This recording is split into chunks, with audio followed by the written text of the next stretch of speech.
Okay, this week's videos are to help you get ready for stripe test, just to review the forms, the weapons, so that it's in the front of your brain and give you a couple of things to focus on for each of the forms.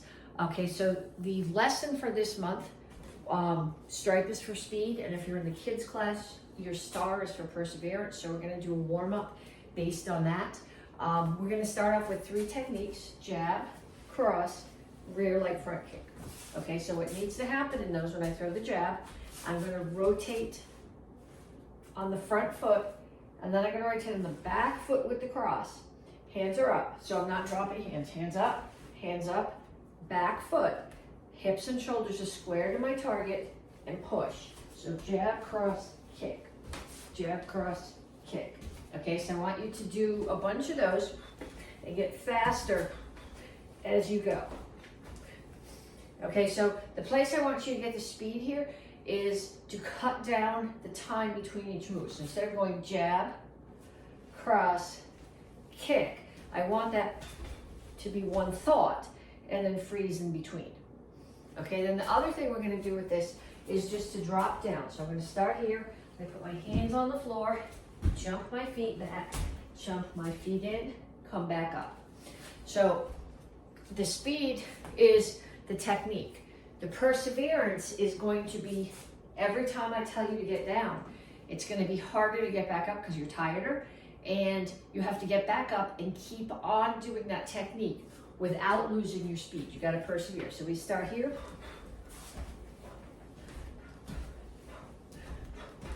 And then down and right back up. And you're going to keep on doing down that combination with as much speed, as much focus, as much power as you were doing. So what I want you to do is I want you to grab somebody who lives in your house. If somebody in your house takes karate, that much better, because then you can do for them and they can do for you. Otherwise, you might have to owe them something like lunch or brownies. Okay, but what they're gonna do is they're gonna watch you, and you're gonna throw jab, cross, kick.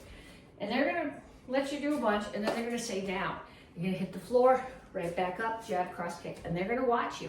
And they're gonna make sure that no matter how tired you get, you keep on hitting just as hard every time you get back up. I'd like you to do that. Set the timer on your clock or on your watch, 2 minutes. Okay, so jab, cross, kick, jab, cross, kick. Your partner says down, hands down, feet out, feet in, back up, jab, cross, kick for 2 minutes. Okay, Red Belt Karate Kids, your form this month is actually, this cycle is Action Karate Form 9. And this month for Stripe Test, you're responsible for the first half. You also are always responsible for the beginner form and the intermediate form. So that's Action Karate Form 3 and Action Karate Form 6. So we're gonna do the first half of all 3 of those forms. And the things that I want you to focus on are your stances. That's what tends to get sloppy when you're thinking about new techniques. You tend to lose the stances. So we're going to start here, Action Karate Form 3, and down into a horse stance. Okay, so your target here is behind you, which means that this is a toes in, knees out horse stance rather than out here. You're going to turn to a bow stance. It's not a close kneel, it's a bow stance. Your heel is down. So you're going to block. As somebody trying to kick your knee, you're going to block and then protect your face. And then we go the other way. Bow stance, heel is down, block, protect the face. Now this is a motion defense. Somebody grabs my front hand, I pull it away. So my hand is cup and saucer. Cup and saucer means that my right hand is palm up and my left hand is palm down on top of it. Then we step out, back fist, make sure you're hitting with the back of the fist. Step and punch, descending back fist. Make sure that you chamber here, descending back fist. We're going to do spin back fist. Make sure that your hands are chambered. Spin. Left foot's going to step out to a front stance and punch. Okay, that's the first half of Action Karate Form 3. That's from the beginner curriculum.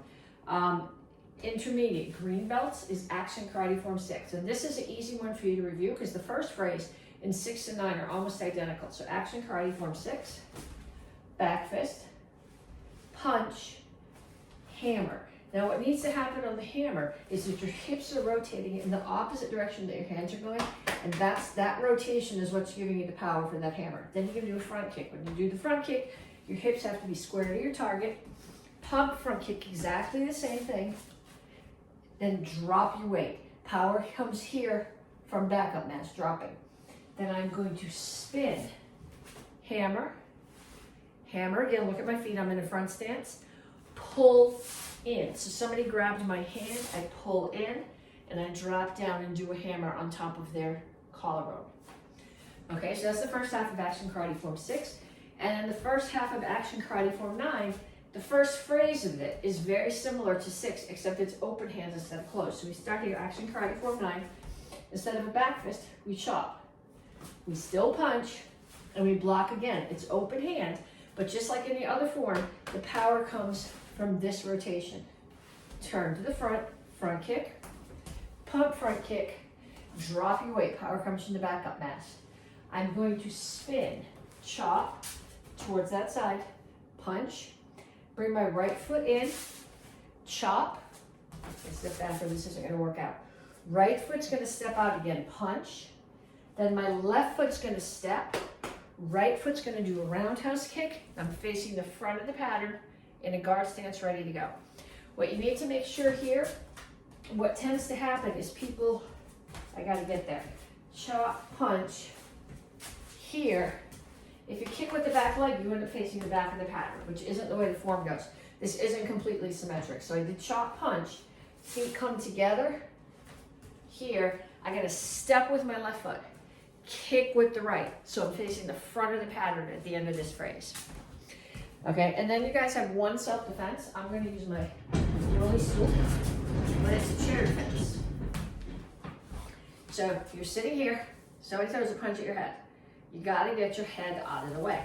So if you were standing, you would get your head out of the way by doing this, but I can't step. So I got to get my head out of the way just by shifting my weight. Get my head out of the way, block, parry, grab their hand, kick. Then I'm going to stand up. This hand is holding their hand. This one is on their back of their elbow or in their shoulder joint. I'm going to step back, slam their head into my chair, and then cover up 2 steps.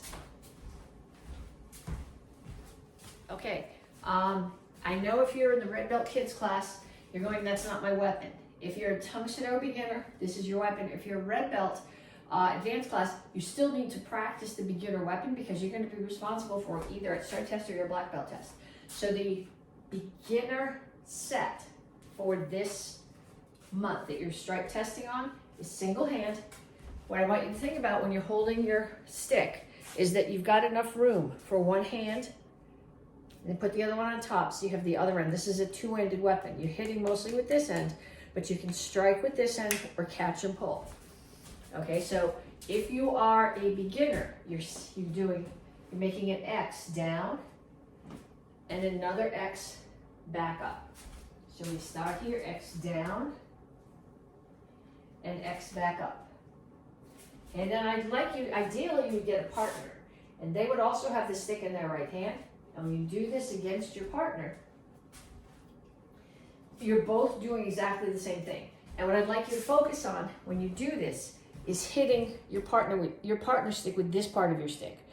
Couple of reasons. One is if you're hitting down here, there's a good chance somebody's fingers are going to get crushed, and the stick extends your reach. So by hitting somebody with the end of the stick, if you're using this for self-defense, you're actually making them 2 feet further away from you when you hit, so they're less likely to be able to hit you back. Okay, so now if you're in the intermediate class, you're doing 2 sticks. You want to focus on holding them the same way. What I tend to see when people do this is everybody's really good on the 1-1. So you got 1, 1. But then a lot of people are going 1, 2. And the 2's not there. It comes here. Okay, so I want you to hold your stick like this and do a bunch of these. Okay, so you're hitting somebody in the temple, coming across their face and hitting them lower in the body on the opposite side. Okay, so you're going to hit 1, 1, 1, 2, 1, 2. Okay, same thing here. 1, 1, 1, 2, 1, 2. And again, I'd like you to do that with a partner. Okay, So the first two phrases of the side form. What I'm seeing here is two things, two problems. One is people are having trouble with the open and close. Well, if your hand is big, you may have trouble with that because you're more than filling this hole. And nothing I can do to help you with that. But the other is practice. You need to spend a lot of time practicing the in and out. The other thing I'm seeing a hole with is the bow stance here. So we start the form courtesy, set, circled and closed, and then they're going to circle again. So my left arm is coming up, left arm is coming across the top, right arm is coming from the bottom. Okay, then I'm going to look to my left, and I'm in a reverse bow stance. I'm going to rotate to a forward bow as I punch, orbit, and strike. Close it back. Now I'm going to keep my feet where they are. I'm in a forward bow here, but when I turn and look, now I'm in a reverse bow. Turn back to the forward bow, punch, orbit, and strike. Okay, so I'll do that going the other way. Set, close, circle. 1, 2. Okay, so you need to practice. The two things you need to practice there are opening and closing the side and turning your hips from the rear bow to the forward bow.